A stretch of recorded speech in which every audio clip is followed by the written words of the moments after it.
தாயக உறவுகளுக்கு வணக்கம்.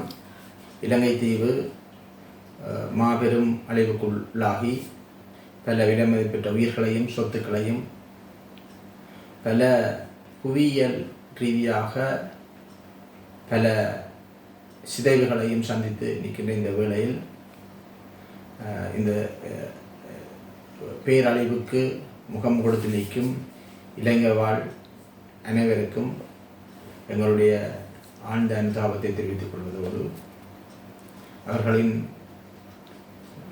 அந்த இழப்பில் நாங்களும் கலந்து கொள்கின்றோம்.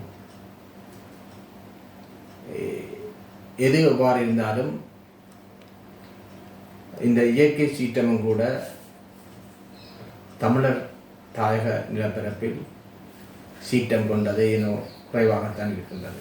அது மாவீரர்களின் தியாகத்தினாலோ தெரியவில்லை. தமிழர் தாயகத்தில் அந்த சீற்றம் குறைந்தளவே தாண்டவமாடி இருக்கின்றது. தென்னிலங்கையை பொறுத்தவரையில் அந்த இயற்கை தாண்டவம் அந்த மக்களை மிக மோசமாக பாதித்திருக்கிறது. அந்த கஷ்டங்களில் அவர்களோடு நாங்கள் பங்கெடுக்கின்ற போதிலும் மன ரீதியாக, ஆனால் அந்த சமூகம் ஏதோ இந்த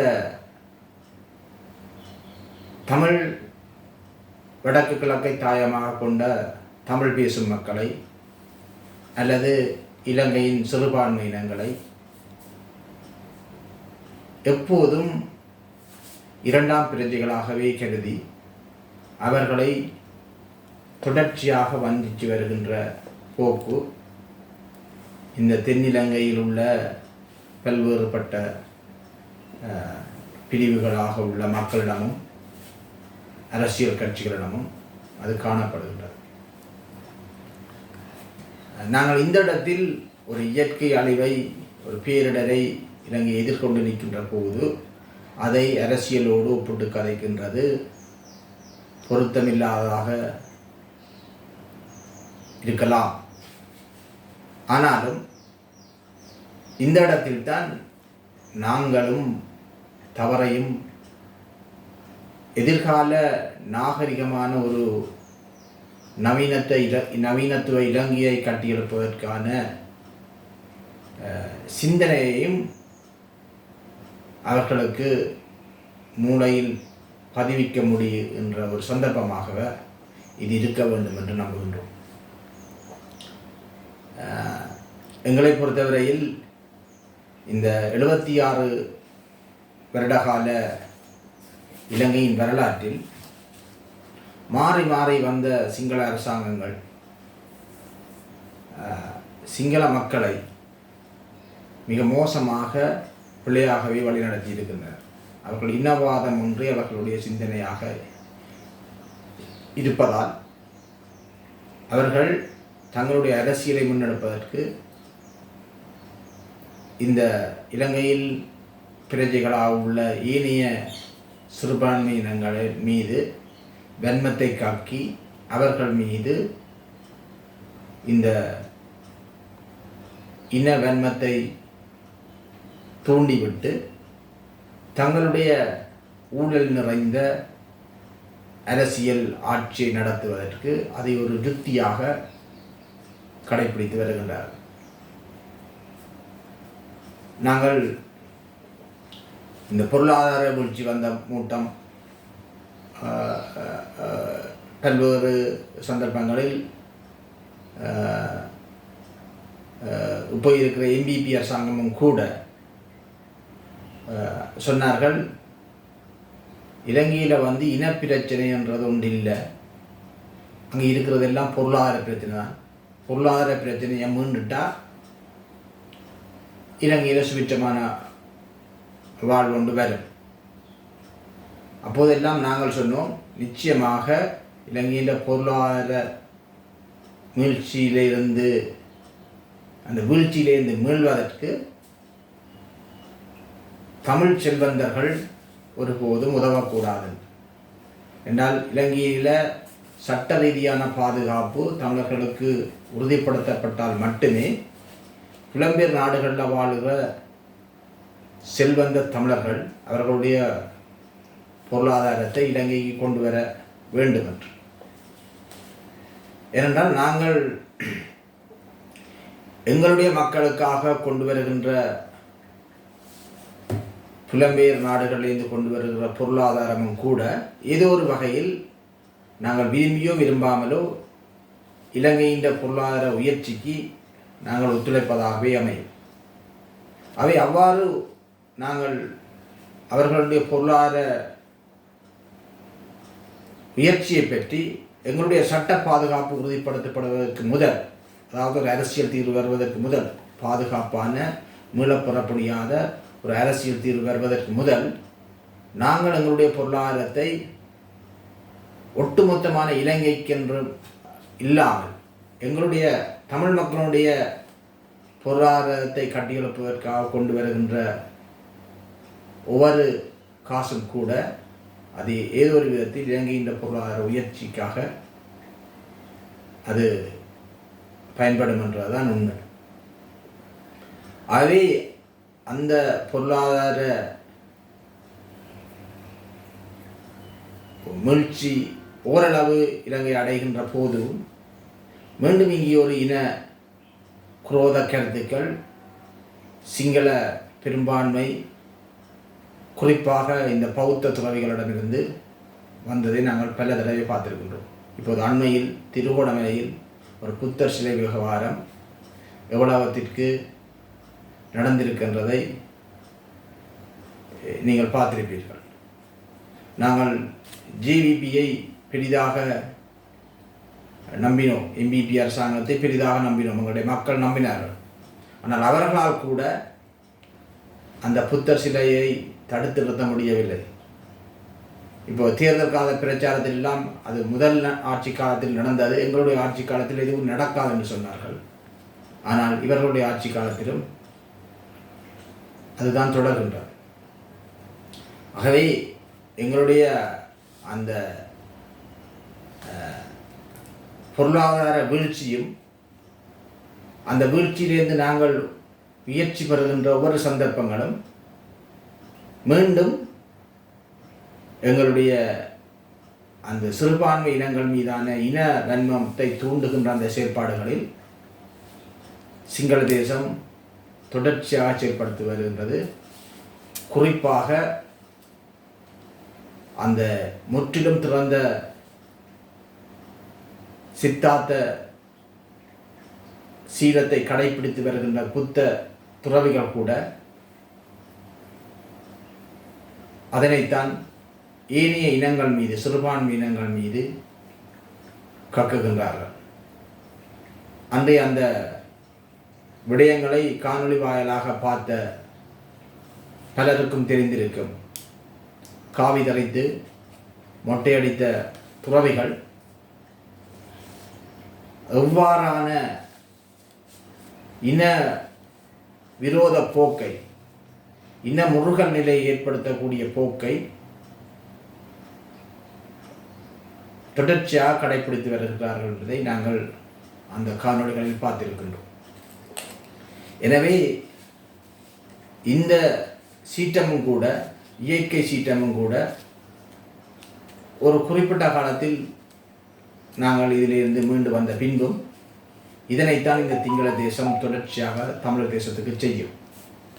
இந்த திருவோணமலையில் பல புத்த சிலைகள் புதிதாக முளைக்கின்றது. பல ஆயிரக்கணக்கான ஏக்கர்கள் இந்த புத்த விகாரங்களுக்கென்று சூறையாடப்படுகின்றது. இங்கால வெடுக்குநாரை மலை, குருந்தூர் மலை போன்ற விவகாரங்கள் எல்லாம் சட்டத்தால் கூட கட்டுப்படுத்த முடியாத அளவிற்கு, சட்டமே தலைகுனிந்து நிற்கிற அளவுக்குத்தான் இலங்கையின் ஆட்சி முறைமை கடந்த காலங்களில் இருந்திருக்கின்றது. அவை இந்த ஆட்சியிலும் கூட அது ஒன்றும் பெரிய அளவு மாறவில்லை என்று அந்த புத்தர் சிலை ஒரு சாதாரண ஒரு கோபி கூழ்வாராக இருந்த அந்த இடத்தை புத்தர் சிலை விற்கின்ற இடமாக மாற்றி அது சட்டத்திற்கு விரோதமாக அந்த புத்தர் சிலை வைக்கப்பட்டது என்ற காரணத்தினால் போலீசார் அதனை இரவோடு இரவாக அகற்றி மறுநாள் போலீசாரை போலீஸ் பாதுகாப்போடு அந்த சிலையை உரிய இடத்தில் வைத்து அதிரடிப்படையினரின் பாதுகாப்போடு தொடர்ச்சியாக அந்த சிலையை வைத்து இனி அது நீதிமன்ற விவகாரத்துக்கு உட்படுத்தப்படும். இதுவரை காலமும் நீதிமன்ற விவகாரத்தினால் இந்த புத்தர் சிலை விவகாரம் எதுவுமே கட்டுப்படுத்தப்படவில்லை. அவ்வாறு அது நீதிமன்ற அதற்கு எதிரான தீர்ப்புகளை வழங்கியிருந்த போதிலும் கூட அதனை மீறி அந்த விகாரைகள் கட்டி முடிக்கப்பட்டிருக்கிறது. அங்கே தமிழர்களுக்கு எதிரான விரோத செயல்கள் நடைமுறைப்படுத்தப்பட்டிருக்கிறது. முல்லைத்தீவு மாவட்ட நீதிபதி கூட தன்னுடைய உயிரை பாதுகாப்பதற்காக எங்கு போனார் என்று தெரியாத அளவிற்கு அவர் ஓடி ஒழிக்க வேண்டி, இந்த நாட்டை விட்டே ஓடி ஒழிக்க வேண்டிய ஒரு சூழல் இருக்கு என்று சொன்னால், இலங்கையின் ஆட்சி தொடர்பான சட்டத்தின் ஆட்சி தொடர்பான கேள்விகள் எவ்வாறு இருக்குது என்பதை நாங்கள் அறிந்து கொள்ள வேண்டும். எனவே இந்த விடயம் கூட இந்த இலங்கை தீவில் ஏதோ சிங்கள மக்களுக்கு மட்டும்தான் ஆட்சி அதிகாரமும் திறமையும் இருக்குது என்பதை நினைத்து கொண்டு இந்த புத்த துறவிகளும் சிங்கள ஆட்சியாளர்களும் தொடர்ச்சியாக தங்களுடைய தாந்தோன்றித்தனமான செயல்பாடுகளை முன்னெடுத்து வருவதை நாங்கள் பார்க்கின்றோம். சிறுபான்மை இனங்களுக்கும் கூட அவர்களுடைய பிரதேசத்தில் அவர்களுக்கு ஒரு இறமை இருக்கின்றது. தமிழர்களை பொறுத்தவரையில் வடக்கு கிழக்கு தமிழ் மக்களுடைய தாயகம். அந்த தாயக நிலப்பரப்பிலே அவர்களுக்கு அந்த இறமை இருக்கின்றது. அந்த இறமையை அங்கீகரிக்க சிங்கள தேசம் தயாராக வேண்டும். முஸ்லிம் மக்களுக்கும் அந்த இறமை இருக்கின்றது, மலைய மக்களுக்கும் அந்த இறமை இருக்கின்றது. எனவே இந்த இனங்களின் அடிப்படையில் அந்த இனங்களுக்குரிய இறமையை அங்கீகரிப்பதற்கு சிங்கள தேசம் பழகிக்கொள்ள வேண்டும். ஏதோ ஒரு புதிய ஒரு ஆட்சி முறையை தருவதாக கூறிக்கொண்டு வந்த எம்பிபி அரசாங்கம் கூட அந்த முற்றிலும் திறந்த அந்த காவியுடை தரித்த அந்த புத்த பிக்குகளுக்கு அஞ்சி நடுங்குகின்றார்கள். அகிம்சையை கையில் எடுத்து கொல்லாமை என்ற அந்த பஞ்சசீல கொள்கையுடன் காவியுடை தரித்து வரும் அந்த புத்த பிக்குகளுக்கு கூட இந்த இடதுசாரி எம்பிபி அரசாங்கம் அஞ்சி நடுங்கித்தான் அந்த இரவோடு இரவாக அகற்றப்பட்ட அந்த சிலையை மீண்டும் போலீஸ் பாதுகாப்போடு மறுநாள் கொண்ட பிரதிஷ்டை செய்திருக்கிறார்கள். எனவே இந்த அரசாங்கம் கூட ஏனைய அரசாங்கங்களிலிருந்து மாறுபடவில்லை. துணிச்சலான அரசாங்கம் என்று சொன்னால் அந்த அந்த அகற்றப்பட்ட சிலையை துணிச்சலாக அதனை அகற்றியதாகவே இருந்திருக்க வேண்டும்.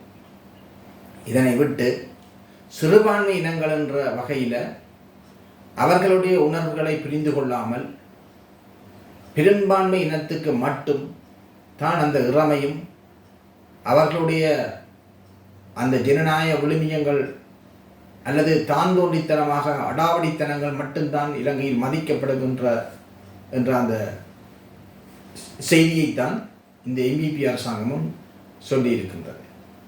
எனவே இந்த விடயங்களை சிறுபான்மையினங்கள் மிகவும் புத்திசாலித்தனமாக புரிந்து கொள்ள வேண்டும். ஏதோ இலங்கை என்றால் பெரும்பான்மை இனம் சிறுபான்மை இனம் என்று இரண்டாக பார்க்க தேவையில்லை. பெரும்பான்மை இனம் அவ ஒரு இனம், சிறுபான்மை இனங்களும் ஒரு இனம். அவை அந்த இனங்கள் என்ற அடிப்படையில் தான் பார்க்கப்பட வேண்டுமே ஒழிய அங்கு பெரும்பான்மையினத்துக்கு பெரும்பான்மை சலுகை, சிறுபான்மையினத்துக்கு சிறுபான்மை சலுகைகள் தான் இருக்க வேண்டும் என்பதல்ல அந்த பெரும்பான்மைக்கும் சிறுபான்மைக்கும் இடையில் உள்ள வேறுபாடு. ஆகவே இந்த பெரும்பான்மை இனம் தன்னுடைய தவற்றினால்தான் தொடர்ச்சியாக இந்த சிறுபான்மையினங்கள் மீது காட்டும் வன்மத்தினாலோ என்னவோ தெரியவில்லை, தொடர்ச்சியாக இந்த தென்னிலங்கை அழிவினால் பாதிக்கப்படுவதை நாம் தொடர்ச்சியாக பார்க்கின்றோம். ஆகவே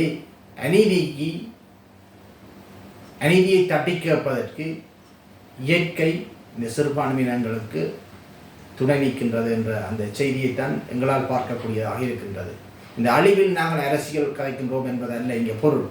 தொடர்ச்சியாக 76 வருட காலங்களாக ஏமாற்றப்பட்ட ஒரு இனத்தின் குரலாகத்தான் இந்த வார்த்தைகள் பதியப்படுகின்றதை ஒழிய ஒரு பெரும்பான்மை இனம் ஒரு இயற்கை அழிவினால் துன்புற்று நிற்கின்ற போது அதில்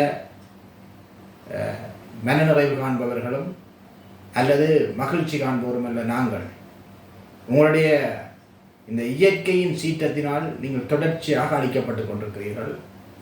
இது தமிழர்கள் மீதும் ஏனைய சிறுபான்மையினர்கள் மீதும் நீங்கள் காட்டும் வன்மத்தினால் இந்த சிறுபான்மையினங்கள் எதுவுமே செய்ய முடியாத ஒரு கையறு நிலையில் இலங்கையில் வாழ்ந்து கொண்டிருக்கிறார்கள்.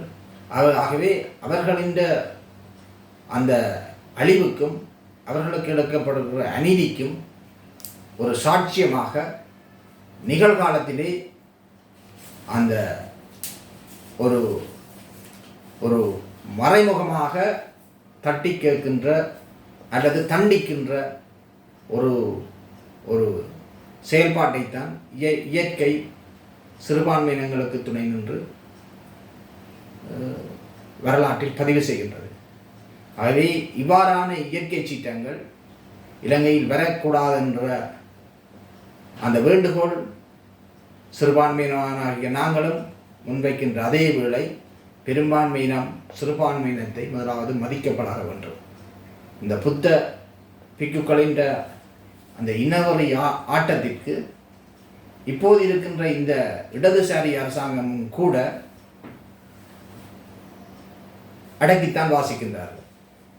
இடதுசாரி அரசாங்கங்கள் அல்லது இடதுசாரி கட்சிகள் பெரும்பாலும் கடவுள் நம்பிக்கையற்றவர்களாகவே இருப்பார்கள்.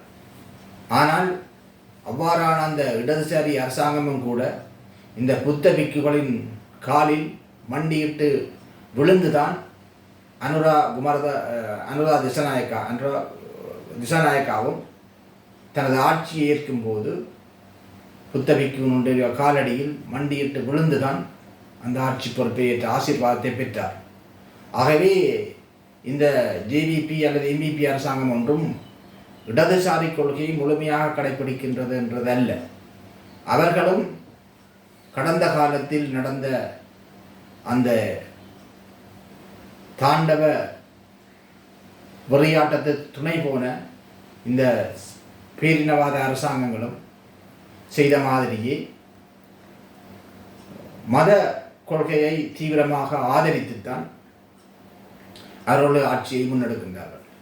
அவை ஒரு நாட்டில் பன்முகப்பட்ட மதங்களை ஏற்றுக்கொள்ளுகின்ற தன்மை இருக்க வேண்டும், அல்லது மத சார்பற்ற ஒரு அரசாங்கமாக அது தன்னை மாற்றிக்கொள்ள வேண்டும். இது ஒன்று மத சார்பற்ற அரசாங்கமாக தன்னை மாற்றிக்கொள்ள வேண்டும், இல்லது பன்முக மதத்தன்மையை ஏற்றுக்கொண்டு அது தன் ஆட்சியை நிர்வகிக்க வேண்டும். இது ரெண்டும் இல்லாமல் ஒரு இனம், ஒரு மதம், ஒரு மொழி என்ற அந்த விடயங்களுக்கு ஏதோ ஒரு வகையில் நேரடியாகவோ மறைமுகமாகவோ தங்களுடைய ஆதரவை வழங்கிக் கொண்டேதான் ஆட்சியை கடந்த வந்த அரசாங்கங்களும் முன்னெடுத்தனர், இவர்களும் முன்னெடுக்கின்றனர். ஆகவே இவர்களுக்கும் அந்த கடந்த ஆட்சியாளர்களுக்கும் இடையிலே பெரிய வித்தியாசம் எதுவும் இருப்பதாக எங்களுடைய பார்வையில் தெரியவில்லை. எனவே இந்த தமிழர்களுடைய குறிப்பாக சிறுபான்மையினர்களுடைய உரிமைகளும் இறைமைகளும் மதிக்கப்படுகின்ற போதுதான் இலங்கை ஒரு சுபிட்சமான எதிர்காலத்தை எதிர்கொள்ளக்கூடிய அந்த இயற்கையின் ஆசீர்வாதமும் கிடைக்கும். இல்லையென்றால் இவ்வாறான அழிவுகளுக்கு இலங்கை தொடர்ச்சியாக முகம் கொடுப்பது தவிர்க்கப்பட முடியாது. அது ஏதோ ஒரு வகை, ஒன்று பொருளாதார வீழ்ச்சியாக இருக்கலாம், இயற்கை சீற்றமாக இருக்கலாம், அல்லது ஒரு நோய் தாக்கமாக இருக்கலாம். இவ்வாறான விடயங்களுக்கு இலங்கை உட்படுவது தவிர்க்க முடியாததாக இருக்கும். இதை நாங்கள் கதைக்கின்றோம் என்பதற்காக நாங்கள் ஆத்மீக வழியில் ஆத்மீகவாதிகளும் அல்ல, ஆத்மீகத்தை ஏற்றுக்கொண்டு பயணிப்பவர்களும் அல்ல. ஆனாலும் இன்றைய அந்த கள நிலைமை அதனைத்தான் வரையறுத்து நிற்கின்றது, வெளிப்படையாக காட்டுகின்றது.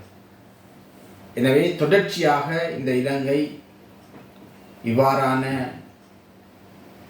ஒரு ஒரு ஒரு ஒரு பாரிய இடையூறுகளை அல்லது இடையூறுகளுக்கு முகம் கொடுக்காமல் ஒரு நாகரிகமான நவீனத்துவ இலங்கையை கட்டியெழுப்ப வேண்டுமானாக இருந்தால் முதலாவது சொல்லில் அல்ல செயலில் விரைவாக என்பதுதான் இந்த சிறுபான்மையினங்கள் எதிர்பார்ப்பது. நாங்கள் செய்வோம் என்று சொல்லி காலத்தை கழிக்காமல் உடனடியாகவே அதனை செய்கின்ற துணிச்சல் இந்த அரசாங்கம் வர வேண்டும். எந்த ஒரு இடத்திலும் வெட்டொன்று துண்டு ரெண்டாக சில முடிவுகள் எடுக்க வேண்டும். நீங்கள் உடனடியாக அந்த புத்தர் சிலையை அகற்றினீர்கள், நீங்கள் துணிச்சலான ஒரு அரசாங்கம் என்றுதான் எல்லோரும் நினைத்தார்கள். மறுநாள் உங்களுடைய துணிச்சல் எங்கே போய்விட்டது? வெறும் காவி தெரித்த அந்த மொட்டந்திலைகளுக்கு நீங்கள் பயந்து அஞ்சிவிட்டீர்கள். உங்களிடம் அரசாங்கம், நீங்கள் ஒரு மிக பாரிய பலம் உள்ள ஒரு இராணுவம், போலீஸ் படை, ஏனைய முப்படைகளையும் வைத்திருக்கின்ற ஒரு அரசாங்கம். ஆகவே இந்த ஒரு காவி உடை தரித்த இந்த அராஜகத்துக்கு நீங்களே பயந்து அஞ்சி நடுங்க வேண்டும். அதே அந்த துணிச்சல் இந்த முப்படைகளையும் பலமான ஒரு மக்கள் ஆதரவையும் கொண்ட உங்களுடைய அரசாங்கத்திற்கு இல்லை என்றால் நீங்களும் ஏனைய பேரினவாத அரசாங்கங்கள் மேலேயே நீங்கள் செயல்படுகிறீர்கள் என்பதுதான் பொருள். நீங்கள் உங்களுடைய அரசியல் வெற்றியை காட்டுவதற்காக ஒரு சில நடவடிக்கையை முன்னெடுக்கின்றீர்கள். போதை வஸ்து ஒழிப்பு, ஓகே, நல்ல விஷயம். அதே மாதிரி ஊழலில் நீங்கள் தென்னிலங்கையில் கை வச்ச நீங்கள் ஒழிக்க தமிழக தரப்பில் இவருக்கு ஊழல், அந்த ஊழலை ஏன் கை வைக்க இல்லை? அதே உங்களுடைய அந்த அரசியலை முன்னெடுப்பதற்காக ஒன்றை தாக்குகின்ற போது இன்னொன்றை உங்களுடைய அரசியல் ஆதாயத்துக்கு அரவணைப்பதற்காக இங்கே தமிழர் தரப்பில் உள்ள ஊழல்வாதிகளின் மீது கை வைக்காமல் அவர்களுடைய அந்த அரசியல் அனுசரணையோடு உங்களுடைய ஆட்சியை முன்னெடுப்பதற்கும் தென்னிலங்கையில் ஒரு குறிப்பிட்ட சில அரசியல்வாதிகளிடம் அந்த ஊழல் நடவடிக்கைகளை நீங்கள் தட்டி கேட்பதற்கும் நீங்கள் துணிகரமாக செயல்படுகின்றீர்கள் ஒழிய உங்களுடைய அந்த துணிகரம் தமிழ் மக்கள் தரப்பில் உள்ள அந்த ஊழல்வாதிகள் மீது கை வைக்க தவறியிருக்கிறீர்கள். இங்கும் பல ஊழல்வாதிகள் இருக்கிறார்கள். ஆகவே அவர்கள் மீது நீங்கள் கை வைக்காமல் இருப்பதும் நீங்கள் தமிழ் தரப்பை ஒரு பாரபட்சமாக நடத்துகிறீர்கள் என்பதுதான் வெளிப்படையாக தெரிகின்றது. ஏனென்றால் தென்னிலங்கையில் ஊழல்வாதிகள் ஒழிக்கப்பட வேண்டும், தமிழர் தரப்பில் உள்ள ஊழல்வாதிகள் பிரிச்சாளிகளாக வளர்க்கப்பட வேண்டும் என்பதால் உங்களுடைய எதிர்பார்ப்பு. அவை தமிழர் தரப்பில் உள்ள இந்த ஊழல்வாதிகள் வளர்வதால் தமிழ் மக்கள் இந்த உரிமை பற்றி கதைப்பதற்கான சந்தர்ப்பங்கள் மறுக்கப்படுகிறது. அல்லது அவர்களுடைய குரல்கள் இவ்வாறான விடயங்களை இவ்வாறானவர்களுக்கு சந்தர்ப்பத்தை வழங்கி நீங்கள் அவர்களுடைய குரலை மறுபலமாக அடைக்கின்றீர்கள். ஆகவே இந்த நீங்கள் ஊழல்வாதிகளை ஒழிப்பது என்பது தென்னிலங்கையில் மட்டுமல்ல, தமிழர் தரப்பில் உள்ள ஊழல்வாதிகளையும் ஒழிப்பதற்கான முயற்சிகளை நீங்கள் முன்னெடுக்க வேண்டும். அதற்கான சந்தர்ப்பங்களையும் நீங்கள் உங்களுடைய நடவடிக்கையில் காட்ட வேண்டும். எனவே இந்த விடயங்களை நாங்கள் இப்போது கதைப்பது இந்த இடத்தில் எவ்வளவு பொருத்தமாக இருக்குமென்றதுக்கு அப்பால் இது ஒரு இனத்தின் வெளி நிறைந்த குரலாக பதிவு செய்யப்படுகின்றது. இந்த விடயங்களை தற்போது ஆட்சியில் இருக்கும் MPP அரசாங்கம் கண்டுகொண்டு இதற்கான தீர்வையும் சமகாலத்தில் தேடும்போதுதான் நீங்கள் எதிர்பார்க்கின்ற ஒன்றுபட்ட இலங்கை, சுபிட்சமான இலங்கை அல்லது பொருளாதார எழுச்சி பெற்ற இலங்கையை நீங்கள் கட்டியெழுப்ப முடியும். தமிழர்களுடைய இறைமையும் தமிழர்களுடைய தேசமும் அங்கீகரிக்கின்ற போதுதான் அந்த நீங்கள் எதிர்பார்க்கின்ற அந்த ஒரு நவீனத்துவ இலங்கையை கட்டியெழுப்ப முடியும். ஆகவே நவீனத்துவ இலங்கையை, நாகரிகமான ஒரு இலங்கையை நீங்கள் கட்டியெழுப்ப வேண்டுமாக இருந்தால் இங்குள்ள சிறுபான்மையினங்களுடைய உரிமைகளும் அவர்களுடைய இறைமையும் அங்கீகரிக்கப்பட வேண்டும். அங்கீகரித்தால்தான் இன்றைக்கு மேற்குலகத்தில் உள்ள ஒரு ஆட்சி முறைமையை போன்று ஒரு ஒரு ஒரு ஒரு பொருளாதார நிறைவுமிக்க மேற்குலகத்தில் உள்ள நாடுகளை போன்று எங்களுடைய நாடும் மாறுவதற்கான வாய்ப்பு இருக்கிறது. அதை விட்டு வெறும் வார்த்தையில் மட்டும் நவீனத்துவமான, நாகரிகமான, பொருளாதார நிறைவுள்ள ஒரு இலங்கையை கட்டியெழுப்பது என்பது அது குதிரை கொம்பாகவே இருக்கும். நன்றி. மக்களுடன் போராளிகள், மக்களுக்காக போராளிகள்.